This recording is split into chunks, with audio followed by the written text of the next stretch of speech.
জয় হিন্দ, বন্দে মাতারাম। তো বন্ধুরা, বিহারের ফলাফল তো আসতেই চললো।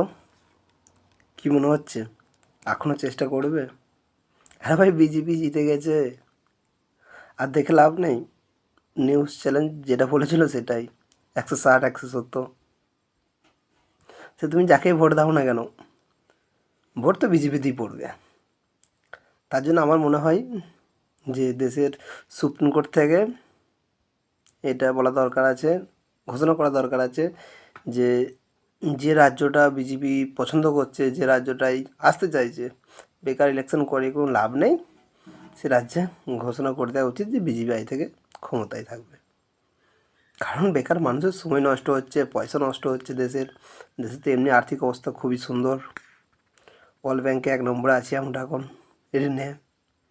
ওই জন্য বলছি যে রাজনীতিতে নেতারা যেরকম আছে সেরকমই থাকুক, ভোট তুলে দেওয়া হোক, ব্যাস। আর সংবিধানকে তাকে তুলে রাখা হোক। দেশে ভোট দেওয়ার কোনো লাভ নেই। কালকেই বলেছিলাম আমি যে তোমরা যাকেই ভোট দাও বিজেপি আসবে। উত্তরাখণ্ডে কী হয়েছে নিশ্চয়ই জানো তোমরা।